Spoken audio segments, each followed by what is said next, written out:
Bonjour à tout le monde, info insolite, on va aller très rapidement. Alors première info, une Ghanéenne mariée à des esprits affirme que ceux-ci font mieux l'amour que les hommes. Franchement ce n'est pas possible, ça là même là c'est pas info insolite, c'est info insolente. Parce que quand j'ai lu l'info, moi-même je me suis dit non mais on est dans quel monde? C'est gâté même au Ghana, c'est gâté.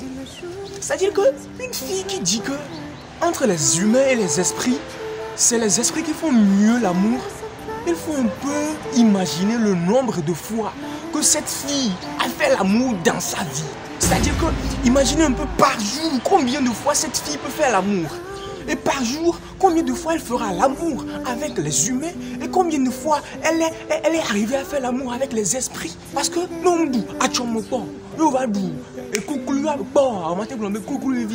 ce n'est pas possible. Donc Jésus dit, Dieu dit, l'homme ne vivra pas que pour le pain. Eh bien, il y a des gens, il y a des jeunes filles qui vivent pas que pour le pain, mais que pour le sexe. Pour le sexe. Coucher avec beaucoup d'hommes et coucher avec beaucoup d'esprits. Maintenant, venir au milieu choisir parmi les humains, parmi les esprits. C'est impossible, improbable, inhumain, inconcevable. Détail. Une Ghanéenne, Nana Adoshi, c'est son nom, a affirmé fièrement lors d'une interview qu'elle était mariée à des esprits et que ces derniers l'envoyaient au 7e ciel. Ah bon?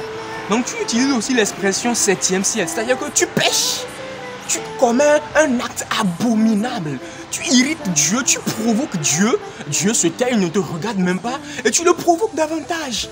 Un esprit t'amène au 7e ciel. Et tu affirmes ça dans une émission. Elle continue, je ne suis pas intéressé à avoir des relations avec les humains. Ok, d'accord, c'est tranquille.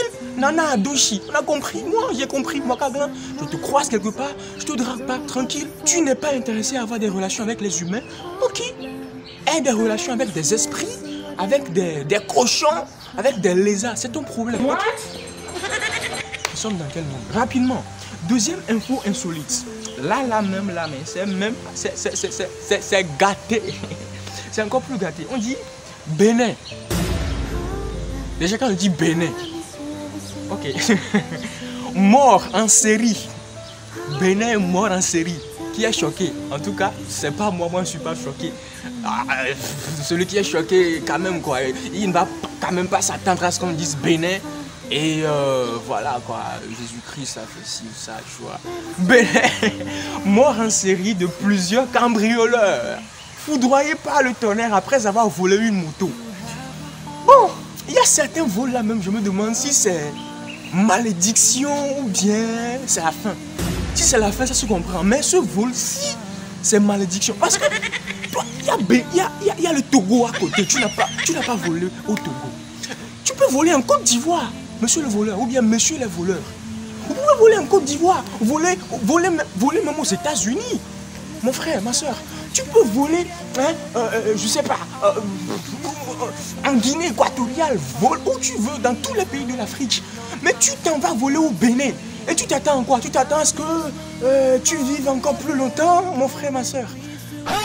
Tu es très talentueux. Ça là même là, c'est pas vol ordinaire. C'est pas talent de vol ordinaire. Le vol là, c'est héréditaire et c'est une malédiction en fait.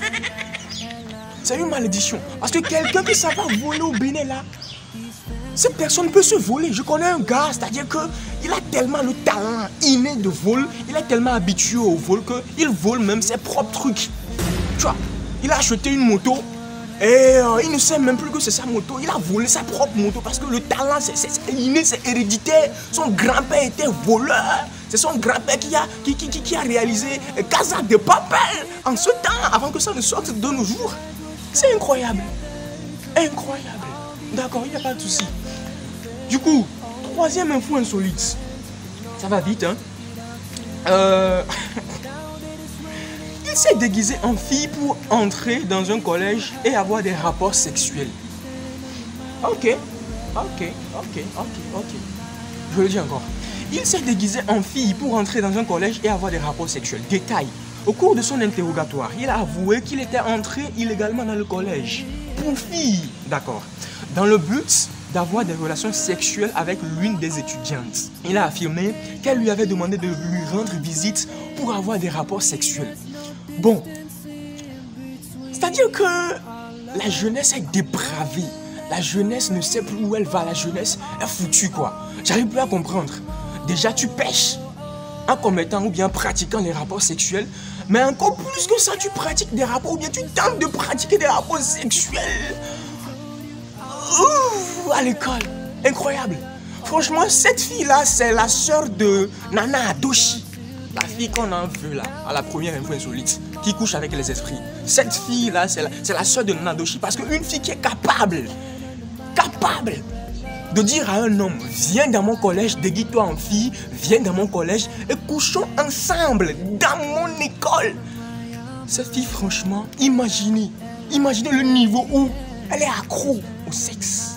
Viens coucher avec moi. Et toi, l'homme aussi, tu quittes, je sais pas, sûrement que le monsieur là n'a rien, c'est-à-dire que sûrement qu'il ne fait rien dans la vie. C'est un errant, il n'a pas de boulot, il n'a pas de travail, il n'a même pas de dortoir, je crois, il n'a même pas de chez, il n'a même pas de maison, il dort sur un banc au marché d'Asie. Sinon, comment tu peux être aussi génie je sais pas, en des idées aussi ignobles? Tu es un génie en ignominie, mon frère. Vous allez faire ça où même? Vous allez faire ça où? Quand les camarades seront sortis pour la récréation? Ou bien dans les toilettes? En tout cas, ça ne me regarde plus. Quatrième et dernière info insolite. Cet homme offre du boulot à son voleur. Ah, ok. Détail. Un jeune homme... Ok, là, c'est les propos du volé. Un jeune homme répondant au nom de... En fait, toi, si tu fais du bien, tu appelles le nom de la personne. Franchement, toi aussi, quoi. Un jeune homme répondant au nom de Goué Stéphane a été appréhendé en flagrant délit de vol sur mon chantier. Alors, j'ai décidé de l'embaucher sur ce chantier. Franchement, monsieur, je te salue, je te respecte. Tu es un homme incroyable. Si seulement, si tous les hommes pouvaient être comme ça, surtout les hommes togolais, quoi, tu vois, parce que chez moi au Togo, voleur. Ils ne vont même pas demander, il a volé quoi?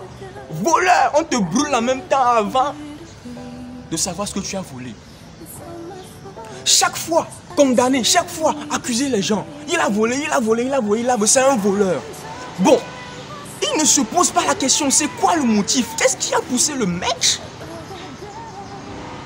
à venir voler? Il ne se pose jamais cette question et il ne pose jamais cette question au voleur. La question qu'il pose au voleur, c'est: tu viens d'où? C'est qui ton papa? C'est qui ta maman? Est-ce que tu sais que tu vas aller en prison? Tu veux qu'on te brûle?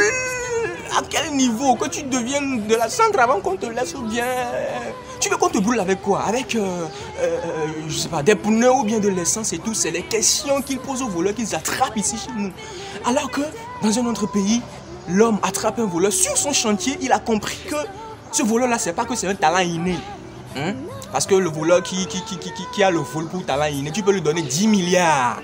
Il va partir voler 1000 francs dans ta chambre. Ce n'est pas de ça qu'il s'agit ici. Ici, il s'agit de la faim. Il s'agit du chômage. Il s'agit d'un jeune homme qui ne fait rien dans la vie, qui n'a pas de pain, qui veut travailler, mais qui n'a pas de travail au fait. Tu vois, c'est le motif.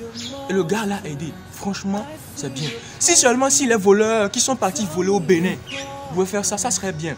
Mais s'il vous plaît, ceux qui suivent ces vidéos et qui sont au chômage, ce que vous pensez ne peut pas vous avantager. Je sais ce que vous pensez. Allez voler sur un chantier de quelqu'un pour que la personne vous donne du travail. Vous allez plutôt rencontrer le feu. N'y pensez même pas. C'était Kagan dans l'émission Ronek Humour de la grande émission Joie d'Aronès. Merci beaucoup de m'avoir suivi. Alors, info insolite, prochain épisode, ça arrive très bientôt. Voilà, ma nouvelle virée.